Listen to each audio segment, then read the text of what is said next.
আমার ভাইরা, আমার বন্ধুগণ,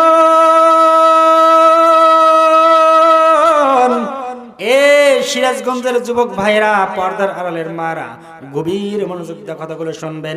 তখন মূসা আলাইহিস সালাতু ওয়াস সালাম বললেন, আল্লাহ কি করা যায়, কি করা যায়? তুর পর্বতের মধ্যে আমার আপনার মূসা নবী যখন চলে গেল, ইন দ্য মিন টাইম আল্লাহ সুবহানাহু ওয়া তাআলা এইরকম ভাবে বলে দিলেন যে তারা যেন একটা গরু জবাই করে। চিৎকার মেরে বলেন না সুবহানাল্লাহ।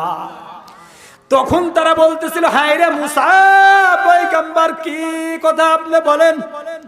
কেবল একজন মানুষকে হত্যা করা হয়েছে, আবার আপনি কি জন্য বলতেছেন আর একটা জানকে হত্যা করার জন্য? আপনি কি জন্য আমাদের সঙ্গে উপহাস করেন? এই ব্যাপারে আল্লাহ তাআলা আয়াত নাজিল করেছে, ওয়াইয ক্বালা মূসা লিকওমিহি ইন্নাল্লাহা ইয়া'মুরুকুম আন তাযবাহু বাকারা قالوا أتتخذنا هزوا قال أعوذ بالله أن أكون من الجاهلين।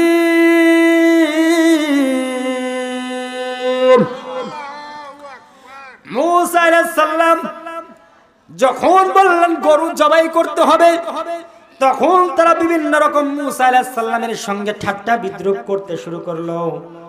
তখন তিনি বললেন, আমি মন গড়া কোনো কথা বলছি না, আল্লাহ তাআলার কথাই তোমাদের সামনে আমি বয়ান করেছি।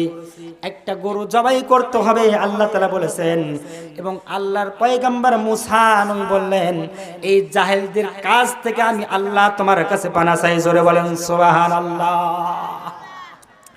মূসা আলাইহিস সালাম যখন বললেন গরু জবাই করতে হবে, বিভিন্ন রকমের ঠাট্টা বিদ্রূপ শুরু কইরা দিল। আল্লাহর পয়গম্বর মূসা নবী বললেন, আমি তোমাদের সঙ্গে ঠাট্টা বিদ্রূপ করব না।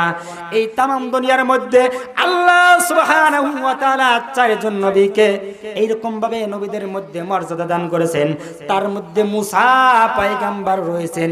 চিৎকার মেরে বলেন না সুবহানাল্লাহ। মুসলমান ভাইরা রে, এইরকম ভাবে ৬৭ আয়াত থেকে নিয়া এরকম ৬ আয়াত পর্যন্ত, সামনে আরো ৬ আয়াত পর্যন্ত আল্লাহ সুবহানাহু ওয়া তাআলা এই মূসা নবী আর তার উম্মতদেরকে গরু জবাই করা সম্পর্কে ঘোষণা করেছে। জোরে বলেন সুবহানাল্লাহ। যখন মূসা পয়গম্বর বললেন, এইরকম কথা বললেন, গরু জবাই করতে হবে, তখন তারা বিশ্বাস করলো, ঠিক আছে, আমরা যে গরুটা জবাই করব, গরুটা কেমন হতে হবে? গরুটা কেমন হতে হবে আপনি বলে দেন মূসা পয়গম্বর। এই গরুটা কোনদিন সেজের কাজে ব্যবহার করা হয়েছে নাকি? গরুটা কোনদিন বাচ্চা দিয়েছে নাকি? গরুটার রং কেমন হবে? এরকম যতই তারা প্রশ্ন করতে থাকে, আমার আল্লাহ তাআলা ততই তাদের প্রশ্নকে কঠিন করে। চিৎকার মেরে বলেন না সুবহানাল্লাহ। দেখবেন সিরাজগঞ্জের মুসলমান অতি চালাকের গলায় ধরে কথা বলেন, ঠিক কিনা? কাদার মধ্যে যদি কোনো বান্দা পারা যায়, পড়ে যায়, পইরা যাওয়ার পরে যত নড়াচড়া করে, ততই কিন্তু কাদার মধ্যে ডাবতে থাকে। কথা বলেন ঠিক কিনা? আসলে তারা তো জানতেছে আমরা এইরকম ভাবে তারা হত্যা করেছি, এখন কি করা যায়? তখন আল্লাহ তাআলা বললেন, ক্বালু দুউ লানা রাব্বাকা ইউবাইয়িন লানা মা হি ক্বালা ইন্নাহু ইয়াকুলু ইন্নাহা বাকরাতুন লা ফারিদুন ওয়ালা বিক আওয়ান্নুম বাইনা যালিক ফাফআলু মা তুমারুন।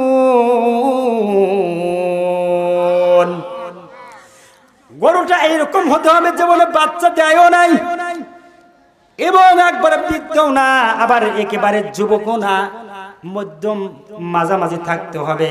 খয়রুল উমুরি আওসাতুহা, প্রত্যেক কাজ কিন্তু মধ্যম অবলম্বন করা জিনিস ভালো। কথা বলেন ঠিক কিনা? বেশি বাড়াও ভালো না, একদম নিচে ছেপে যাও কিন্তু ভালো না। এবার যখন তারা বললেন যে গরুটা কিরকম হতে হবে, তখন তিনি বললেন, গরুটা এইরকম কোনোদিন সেজের কাছে ব্যবহার করা হয় নাই, গরুটা কোনোদিন বাচ্চাও দেয় নাই, এইরকম ভাবে গরুটা দেখতে রং কেমন হবে? তখন তারা বললেন, মূসা পয়গম্বর বললেন, গরুটার রং হবে হলদে রঙের গরু, হলদে রং হতে হবে, একদম শুধু ফ্যাকাশে হলুদ হলে হবে না, আকর্ষণীয় হলুদ হতে হবে। যেন দর্শককে আনন্দ দেয়। চিৎকার মেরে বলেন না সুবহানাল্লাহ। তখন তারা অনেক চেষ্টা করলেন যাতে দর্শককে আনন্দ দেয়, দেখা মাত্র মানুষের একদম চক্ষুকে আনন্দ দেয় এরকম গরু থাকতে হবে। এরা দেখতেছে হায়রে, যদি আমরা বিভিন্ন রকমের প্রশ্ন করি আরো প্রশ্ন আমাদের জন্য কঠিন হয়ে যায়। শেষে তারা বলে ফেলল ওয়া ইন্না ইউশা আল্লাহু লামুহতাদুন।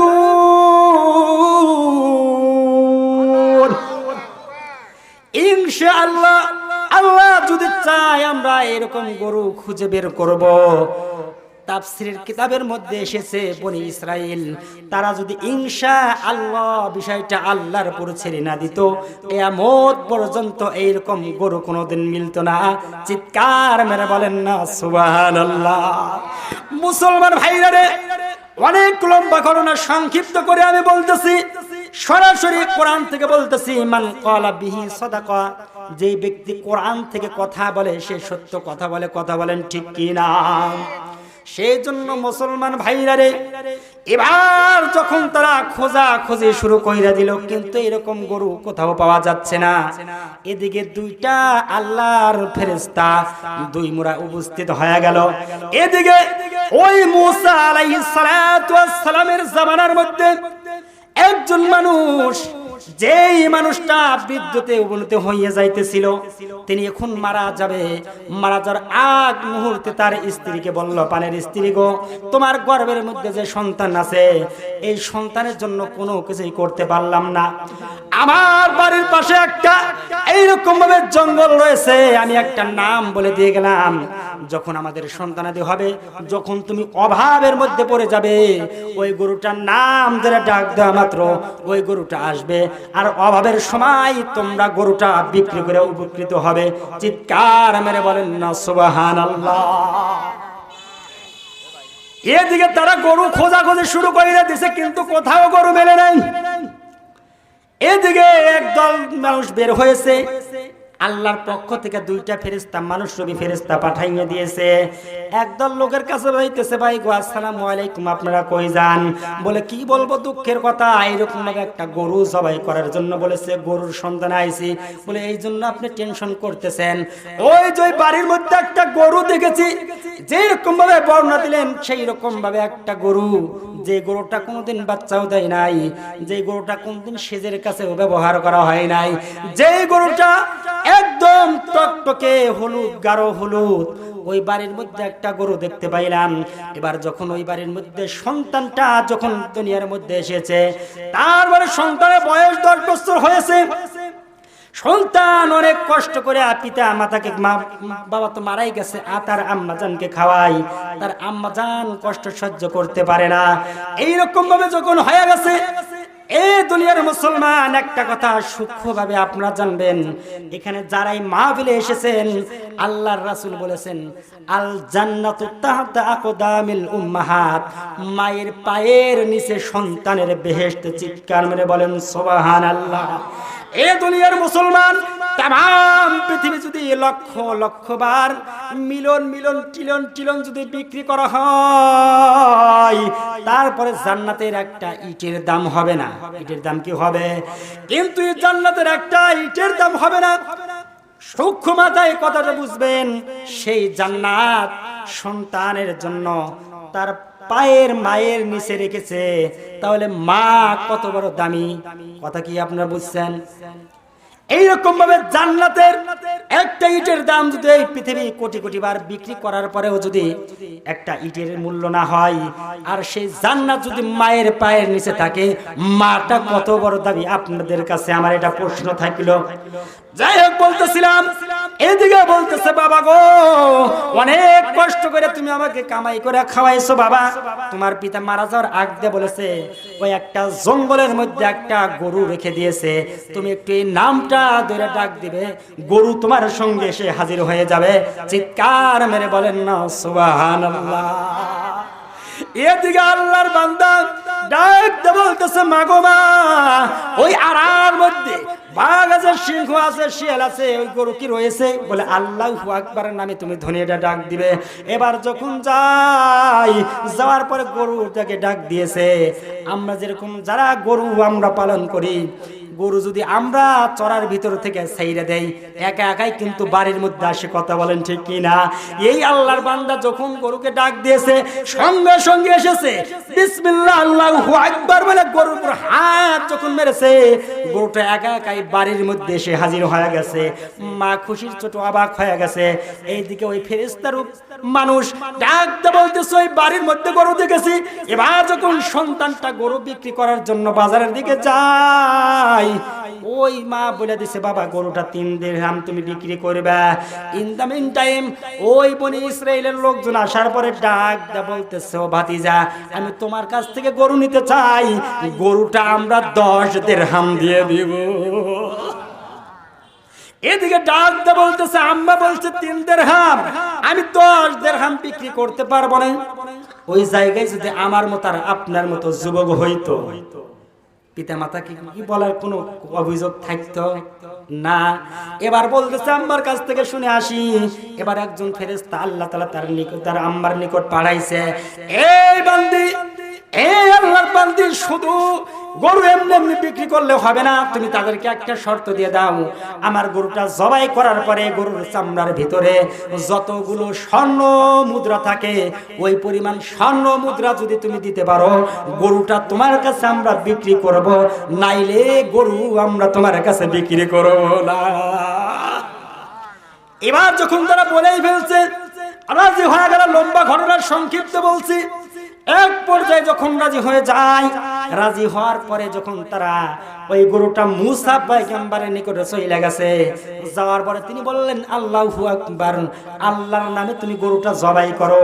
এবার যখন আল্লাহু আকবার বলিয়া গরুটা জবাই করেছে, গরুর এক টুকরা গোশত নিয়ে যখন আমেলের শরীরের সঙ্গে আঘাত করেছে, সঙ্গে সঙ্গে মৃত্যু মানুষ জীবিত কইরা দিছে আমার আল্লাহ। আল্লাহ পারে কি পারে না? অবশ্যই কিন্তু পারে বাজান।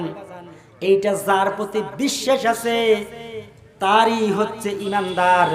যার কোনো বিশ্বাস নাই তার কোনো ঈমান নাই, আর যার ঈমান নাই তার কোনো জান্নাত নাই। কথা কি বুঝতেছেন বাজান? বলতেছিলাম এবার যখন এইরকম ভাবে আমেলের লাশের সঙ্গে আঘাত করেছে, সঙ্গে সঙ্গে মৃত্যু মানুষ জীবিত হইয়া গেছে। জীবিত হওয়ার পরে লোকটা বলে দিচ্ছে আমাকে খুন করেছে দুনিয়ার অন্য কোনো মানুষ না, দুনিয়ার নিকট আমার কোনো দূরবর্তী কোনো মানুষ না, আমার নিকটবর্তী ভাতিজা আমাকে খুন করেছে। এই কথা বলিয়া লোকটা আবার দুনিয়ার থেকে বিদায় হয়ে গেছে। সিরাজগঞ্জের মুসলমান, আল্লাহ সুবহানাহু ওয়া তাআলা এতগুলো কাজ তাদের মধ্যে দিয়ে করাইলেন। এর কারণ ওই সময়ের মধ্যে মুসা পয়গম্বর আল্লাহ তাআলা জানাইয়ে দিয়েছে তাকে যে তার হত্যাকারীকে। ওই সময় যদি মুসা পয়গম্বর তাকে বললেন, তারা এই কথা তারা জীবনেও মানবে না। আল্লাহ জানে কি জানে না, তারা একটু খারাপ উম্মত ছিল, এর কথা শুনবে না, মুসা পয়গম্বরের কথা তারা শুনবে না। সেই জন্য এই ঘটনার দ্বারা আল্লাহ তাআলা ঘটাইয়া দিলেন। সেই জন্য এর দ্বারা বোঝা যায় গাদ করে যে গাধে পরে সে কথা বলেন ঠিক কিনা। শুধু ওই লোক দ্বারা উদ্দেশ্য না, আজ থেকে বাংলাদেশের শুরু থেকে না শেষ পর্যন্ত এই পৃথিবীর শুরু লগ্নে যারাই মানুষকে গাধে ফেলাইতে চায় তারাই কিন্তু গাধে পরে কথা বলেন ঠিক কিনা। সেই জন্য দুনিয়ার মুসলমান, ইতিপূর্বে একটা স্বৈরাচার ছিল। কথা কি বোঝা যায়? যে ব্যক্তি হাজার হাজার আলেমকে দুনিয়ার থেকে বিদায় করেছে, করে কি করে নাই? ভয় পেতেছেন নাকি? আল্লাহ তাআলা বলছে ইন্না সলাতি ওয়া নুসুকি ওয়া মাহইয়ায়া ওয়া মামাতি লিল্লাহি রাব্বিল আলামিন।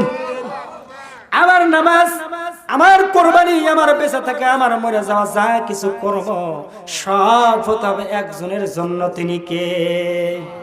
তিনি কিন্তু আমার আল্লাহ বাজান।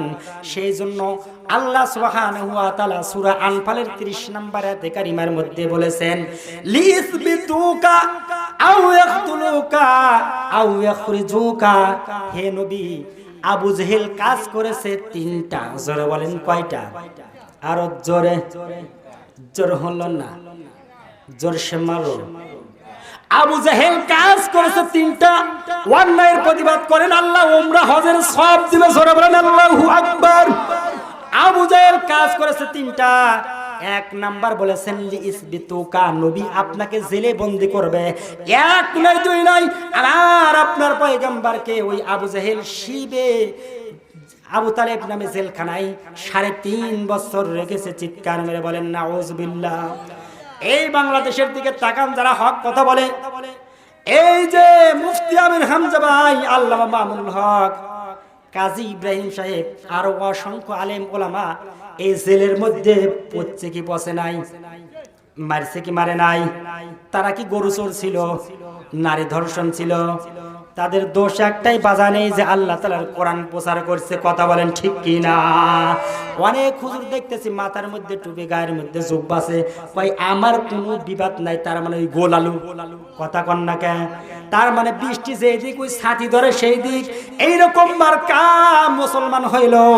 ইন্নাল মুনাফিকিনা ফিদ দারকিল আসফালি মিনান নার।